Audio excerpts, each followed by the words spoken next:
অথনি আমি আহোতে এইটো ব্ৰহ্মপুত্ৰ জংগল ৰিজৰ্ট ইটছ মাই ব্ৰাদাৰ্ছ মিকমদাৰ হয় চ' মানে জাষ্ট আমি আহিলো আহাতে মানে হাতীটো দেখিলো তাৰপিছত মোৰ লগলে মনত পৰিলে আৰে এইটো ওপৰতেচোন তেখেতে গানটো হেৰি কৰিছিলে বনাইছে চ' কোৱাচোন মানে কেনেকুৱা টাইপ মানে টো একজেক্টলি হাতী কি শিকোৱা প্ৰথা এটা আমাৰ হা ভাৰতবৰ্ষত অসমত বহুত বছৰ আগৰ পৰাই বহুত হাজাৰ হাজাৰ বছৰ আগৰ পৰাই হা চলি আহিছে এটা প্ৰথা। হা তো যিসকলে হাতী শিকায় নসকলক তেওঁলোকক ফান্দি বুলি কয়। সন্ধিয়া তো সেই প্ৰথাটো সেই ট্ৰেডিশ্যনটো এতিয়াও আপাৰ আছামৰ অসমত সেইটো এতিয়াও প্ৰচলিত। হা আৰু আমি যিখন গাঁৱত গৈছিলো হা সেইখন গাঁৱৰ পৰা এই বস্তুটো আমি তুলি লৈছো।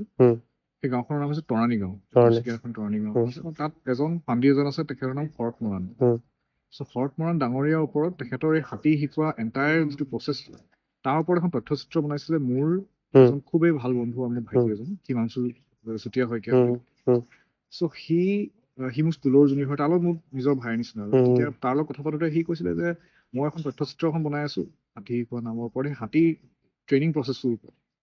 চ' তাত এটা বস্তু মই ডিছকভাৰ কৰিলো, যিটো হাতী শিকোৱা নামটো। হাতী শিকোৱা নামটো কি হয়, যেতিয়া হাতীটোক ট্ৰেইন কৰি থাকে ছমাহৰ কাৰণে, হাতীটো আনি ৰাখেহি সেই গাঁওখনত, ছমাহৰ কাৰণে ৰাখি সেই হাতীটোক ধুনীয়াকে ট্ৰেইন কৰে।